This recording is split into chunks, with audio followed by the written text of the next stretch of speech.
Dennis and Mr. Chapman remarks. Yeah, Beth said she was going to come tonight, so I don't know. So we heard there was something going on 78, so I'm not quite sure. And same thing with Chris Runyon. So we'll see. He said he was excused. Well, He's not here. he's not here. Okay. I haven't heard. I have not heard from him. Okay. Just before we get started this evening, if you'll notice there's a new person on the dais, I wanted to welcome Karen Giffen to the board as a Class 4. Welcome. I did witness the oath and actually took a picture of it. So, very exciting. And so definitely welcome to the board, and we look forward to your participation. Let's see if we can get a chair for Chris. Chris just came in. Let the record show that Chris just arrived. We're just trying to find a chair for him. So you'll alter that on the... Yes. Okay. Great. Have the record show that Mr. Runyon. Yes. Thank you very much. And supplying his own chair. Chris down there. Okay, thank you for that. Okay, I don't know, one on the agenda, as it always is a slot for public comments. There is one member of the public. Would you like to make any comments this evening? No. Let the record show there is nobody to make a comment. And let's move on to item number 2 on the agenda, which are council items. Chris, Just in time, Chris. Not to put you on the spot as you walk in. Yeah. Council items. Well, the first reading of the sign ordinance was read last night. I know there are still a couple outstanding concerns and questions from the community. I think maybe we'll do a couple of those tonight. What else? I met with a resident of the borough who's also on the Parks and Rec committee. Okay. A weekend or two ago, regarding Tuckamurgan Park. She's concerned about the status of the park. It's underutilization. She has ideas for what we could do to improve it, as I do myself. I know our mayor does as well. And one of my concerns that I had brought up to her is that what we really seem to be lacking is a comprehensive vision for our open space and our recreation in town. Some overarching vision to unify everything, to link up our parks and open space, to create walking, jogging linkages between them. And what in particular we could do with that park as far as an overarching vision for that park on its own. And where would a playground go best, a dog park?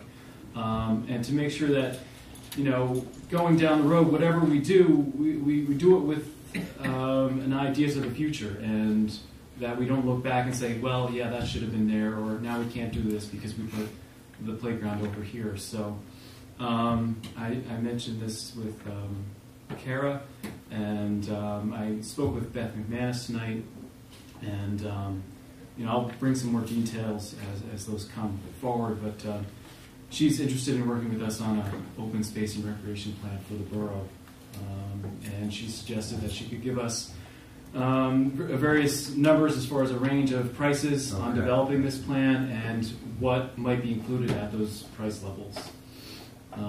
And so I just wanted to bring that tonight to you all. And I also spoke with Beth about EV charging stations, and she's going to be getting back to me with a little bit more details on that as well.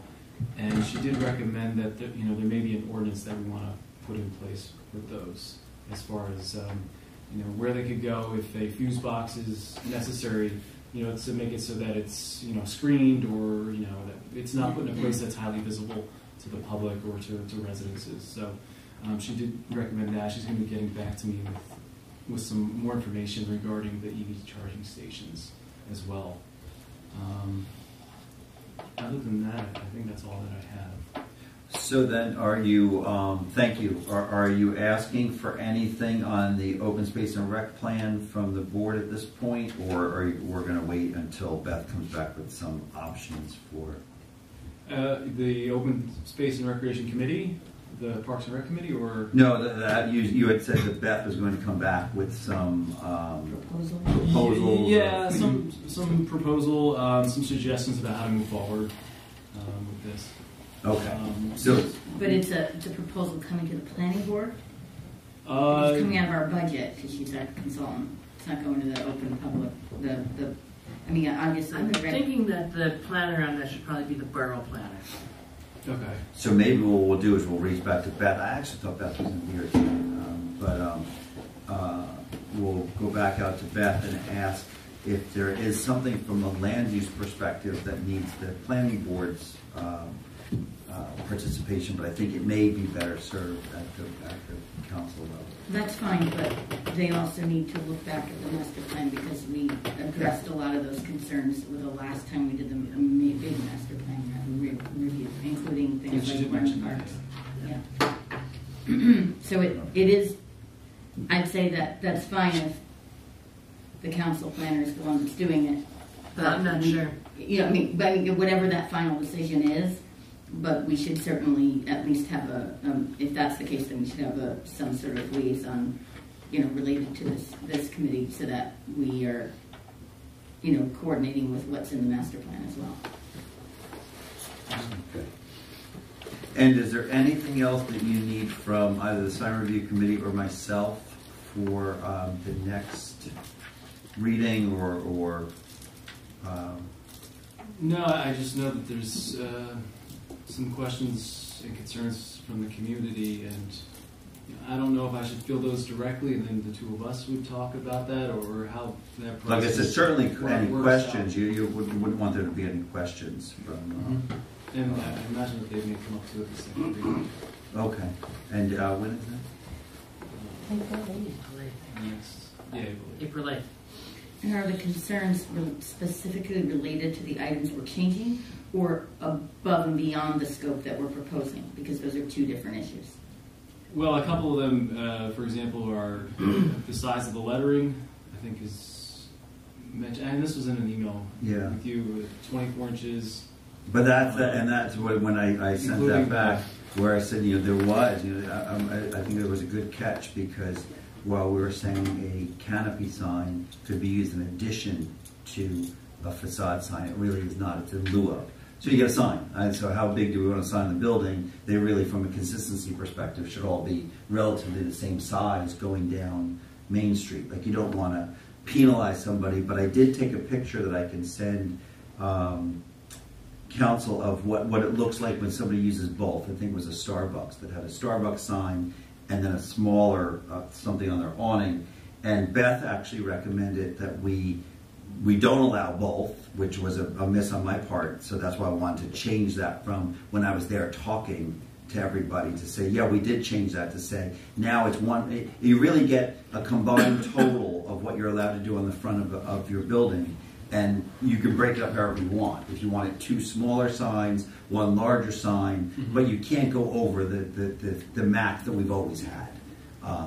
And Beth even concurred that you really wouldn't want to penalize somebody for putting up what I call a more aesthetic awning, and then to say, but if you put up a more aesthetic awning, you can't have a sign as large as your neighbor. So that's where it was sort of like making sure that we were consistent going all the way down Main Street, so that if one person had a sign in the building, the next person had a sign on an awning, the following person had a sign, had both. What does that look like as we go down Main Street? And I can be more clear, or try to be more clear, that it really isn't it's not really the size of a lettering either. It's really the size of everything in everything together. Of what we would allow for a storefront sign. And I think the best example is what the kombucha bar wanted to do was to have a 24-inch round kombucha bar logo on their awning, and we couldn't do it because of our old ordinance. And it would have looked better than what's there now, because right there we had to sort of scrunch everything together small. So, but I did think there was a good call out that you really can't have both. You shouldn't be allowed to have a big sign and a big awning and a big everything. It really has to be in balance. And I think the whole argument is the streetscape. The streetscape needs to be consistent down Main Street so that we have varied signage approach. And I can either come on the 8th, or I can prepare something that gives you that to take back to the council as to why we would be recommending that. And was there anything else specifically? Or? Well, another specific was the signs that are left out on the sidewalks. Right. Right, and it's either sandwich boards or menu boards. I got confused last time. But again, that was, I did drive by. There were 3 out on Main Street. So one of them was Sage, that has a really nice metal sign, but they'd have to carry it up their staircase. So they actually tuck it in to their building. That was one of them out. There was also one out for, it was either Western Union or was a MoneyGram sign that they sort of tucked theirs in, and there was an antique store that tucked theirs in. I don't see, I think the comment was made that they made downtown look somehow... well, there's a lot of clutter. The clutter, but at the same time, I mean, not to, just to call it out, the clutter was really the stop development signs, which are just haphazardly placed. Some are in trees, some are crooked, some people have 2 or 3 on their property, and we don't really have an ordinance that covers that. So if you really wanted to clean up the clutter, I think it'd be more of a political, a little bit more of a political statement, because we don't have an ordinance. People are allowed to voice their opinions and put signs out on their lawn, but if the argument is to clean up the clutter, a few signs that are professionally done pale in comparison to clutters that people just stick signs in their front lawns to advertise whatever social... Well, as the ordinance is currently written, do businesses have to take them in No. at closing hours or not? No. The way the ordinance is currently written is they're allowed out for 14 days at a clip. Okay. That's the way the ordinance currently is, and that doesn't make sense. Does that mean they can bring it in for one night then, or one day? It really does. Theoretically, yes. It just didn't seem... X number amount of days in a calendar year. Yeah, it didn't seem right for somebody who was advertising their building or their business. And I know that when I took that drive that night, it's just interesting to see, like, again, I cite Sage, who was having I think it was, X% off of whether it was Pandora, it was some kind of jewelry. I mean, the sign was still out. I mean, it was 10 o'clock at night, their sign was out, it was tucked in, it was... I think the comment was, we need to clean up the clutter. But if we need to clean up the clutter, then we need to go one step further and say, okay, then what about the people that are putting signs either on the front lawns or in the grassy areas, or taping it to their building, or taping it to a tree? So that was the clutter that I saw. And when I drove that night, we had 3 sandwich board signs out, and there were 4 say no to development or whatever the sign says. And now there's new ones popping up too. So again, I think from a council perspective, if the objective is to clean up clutter, then I think we should reevaluate what we allow people to put out on their own private properties. Yeah, I just don't know if that's a First Amendment thing. Yeah. I don't know either. So, but there is a time limit on political signs as well. but there's not. Ordinance. Yes, but what it says is, the way our ordinance is written is they must come down 14 days after said event. Doesn't define what that is. Doesn't define what a said event is. So whatever, I'm guessing the political advertising. Right. We do have an ordinance though on, even though from a First Amendment you're only allowed 6 square feet Total. So, And I know when we were So- designing our political signs, because we decided to do separate ones, Sure.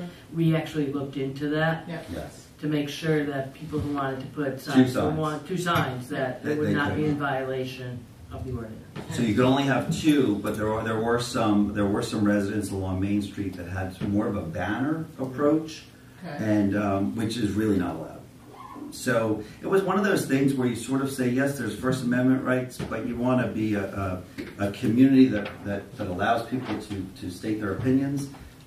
So I'm not sure having a sandwich board sign out, especially if I think of one like Sage's. It's as long as it's not in the public way and it's not in the way of walking down a sidewalk. If the argument is clutter, then I think we have to look at other ordinances for clutter. I mean, listen, you obviously can't completely restrict it. You can have reasonable time, place, and manner restrictions on the signage, which I think it sounds like you've done. Right. If you want to look at it again and see if you want any cleaning up of it, to address whatever clutter issues you have or aesthetic issues, I think you could do that. But as long as you stay within those parameters, you should be fine. Okay. And Technically, they're not even political signs, they're just supporting they're not. the project itself, so I don't know. Doesn't like define that. Depends on- I Whole separate- don't know how you... Yeah, it really It's not my is. expertise. You know, you want to Yeah, be able I to guess have they- Pop Warner football, for example. You know, you want to be able to put that out on your lawn. You know, the Methodist Church has Advertising for an antique sale or a tag sale. I mean, it wasn't really intended to be signs that have been up for almost a year. So, but again, I don't know. It's a political hot button, so I'm not sure we want to go down that But road. the argument against these sandwich boards is clutter as well. So there's that's where I think that's where the kind of like, okay, if we're going to do that, we need to look at this evenly and fairly. So that's where we're struggling. And all I did was take a drive and say, where is there clutter, regardless of what it is?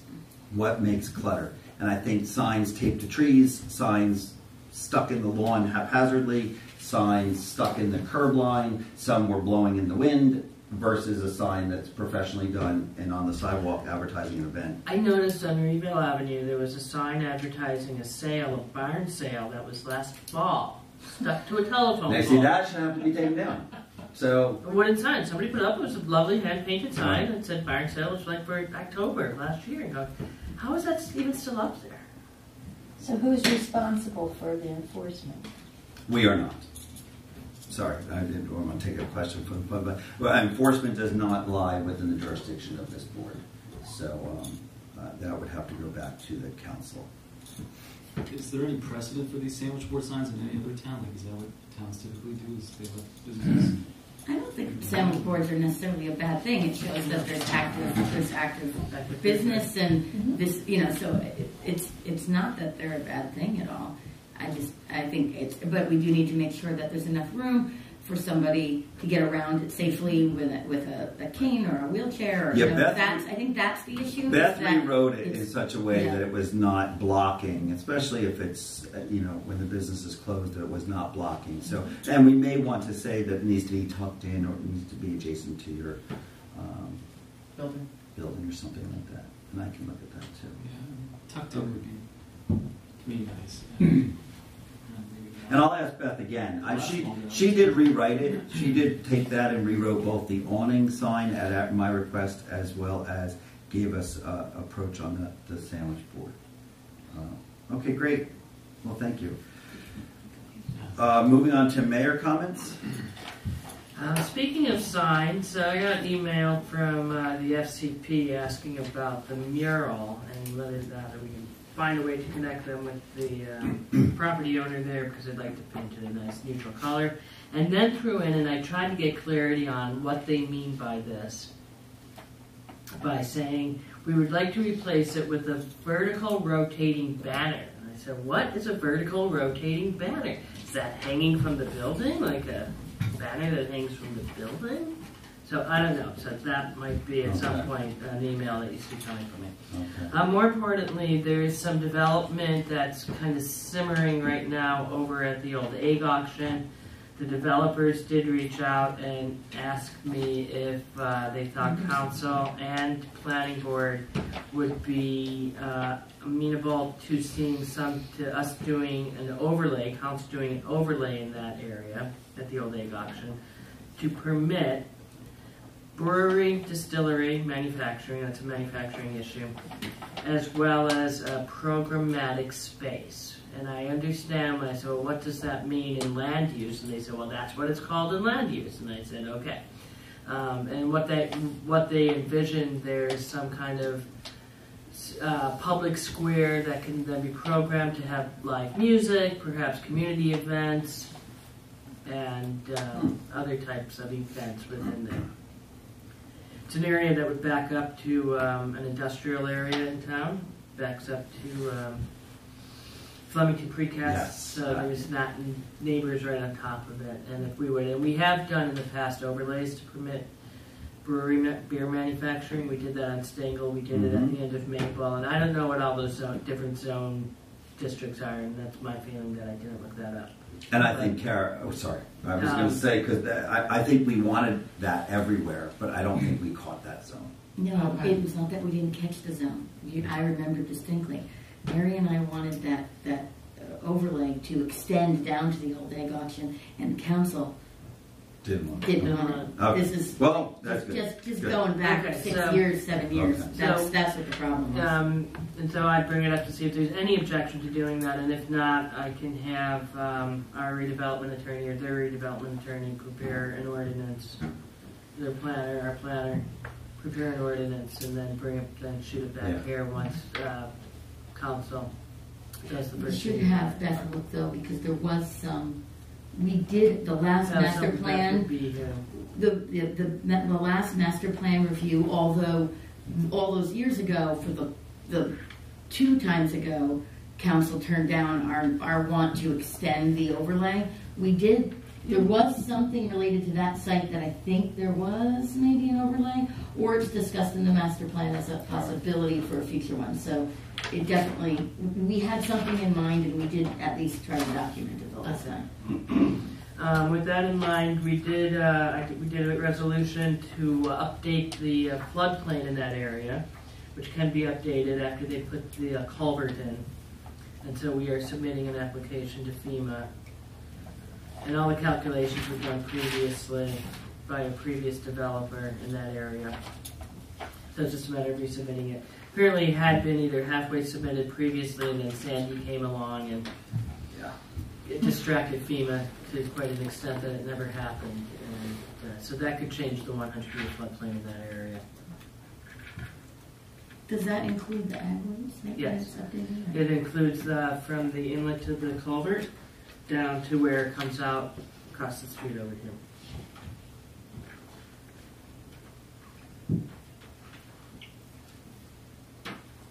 Okay. Well, thank you. I look forward to seeing that Yes. come back. And nothing definite, but we have had 2 different development groups call and ask for a little tour around town recently. Oh, wow. That's great. That's Yeah. the most encouraging thing I've heard. Yes. And so there's nothing submitted, nothing proposed, just interest in the town, Love it. thanks to us being an opportunity zone. Love it. One of them flew in from out of state to come and see Flemington.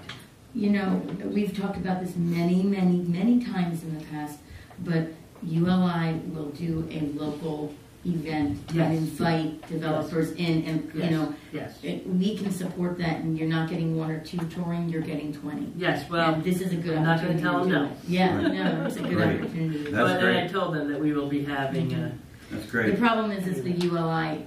There's a northern New Jersey chapter, there's a southern New Jersey chapter, there's a Lehigh chapter, and we're kind of on the fringe of all Fringe of 3. all. So we'd have to entice one of the 3 Right. that it would be a good idea to come. And with that in mind, the first meeting of the Opportunity Zone Committee will be on April 4th at bright and early, 7 a.m. Great.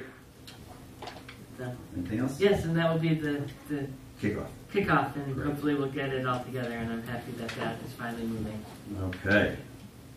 Item number 4 on the agenda, the approval from the February 26, 2019 regular meeting. I need a motion and a second. I'll move. Eileen? Mrs. Engelhardt? Yes. Mr. Runyon? Yes. Mayor Driver? Abstain. Mr. Campion? Yes. Mr. Cook? Abstain. Sorry. Ms. Giffen? Abstain. Mr. Townsend? Abstain. Mr. Hill? Yes. Thank you. Item number 5 on the agenda is the developer's escrow return for Kerbal Sheriff LLC. I believe you have a letter in your packet. It was withdrawing their site plan application for 54 East Main Street. Do we need I've checked it? with the professionals, and all of them have no other outstanding invoices. So, Kara, does that need a vote? Does that need? No, what do you usually do? It's usually just a recommendation to Right. council, Right. and then the council has a resolution on their next council meeting. Yeah, I don't think you Okay. necessarily have to pass a resolution here. Okay. I've prepared a draft resolution for Great. Sally. Thank you. That was going to be my next question. You prepared that draft resolution. That's great. Thank you. And so moving right along, items under chair, HPC comments. We do not have a member of the HPC here to make a comment, nor do we have any applications. Yeah, can I mention something else? Sure. HPC though, in the mail today or yesterday came a postcard. I don't know if anybody. Oh, I saw it out there. Yeah, and it's asking the public to make comments on it explains that they are in the process of reviewing the historic district map, and that members of the public who want to comment on the district that subject should either make their comments in writing or show up at one of their meetings. But I don't know how a member of the public can make a comment on the plan that they're revising if they don't, the plan. They haven't seen the revisions that they proposed yet. I thought that was, I think the wording of it was wrong, so I do want to approach the building about that. And I have not followed up on that necessary letter, Todd. Okay, thank you. Sign review committee, we don't have any sign applications either. And our next meeting is scheduled for April 1st, which is Monday. We do not have any applications or items for that meeting at this point. So I mean, at this point, it would be can anything get entered if the HPC meets? The HPC won't even meet before. So then we should. It's next Monday. So we should cancel that meeting. Because it'd be too late for anybody to get anything on the agenda. Okay. I planned my trip to Florida. I was coming back at midnight on Sunday just for you guys. No. You can stay now. And my trip got canceled, so I could have. Yeah. So the April 1st meeting is canceled. Yes. Item number 7 is the bills. They went that way. I believe everybody's seen the bills. I'll move. Oh, well, we have to ask first. Has anybody seen them? Yes, they started. You have a motion. Do we have a second? Second. I think. Ms. Engelhardt? Yes. Mr. Campion? Yes. Mayor Driver? Yes. Mr. Cook? Yes. Mr. Runyon? Yes. Ms. Giffen? Abstain. Mr. Townsend? Yes. Mr. Hill? Yes. Yes. Okay, item number 8 on the agenda is executive session. I would like us to go. I would like somebody to make a motion to go into executive session to discuss pending litigation regarding the Courthouse Square project. I'll make that motion. No action will be taken, and we will only come back to adjourn. Motion. And I would like both our attorney and our secretary to stay as well. And we need a second. Right. Big second. Second. Mm-hmm. Mayor Driver? Yes. Mrs. Engelhardt? Yes. Mr. Campion? Yes. Mr. Cook? Yes. Mr. Runyon? Yes. Ms. Giffen? Yes. Mr. Townsend? Yes. Mr. Hill? Yes. Thank you. Thank you for coming out. Thank you.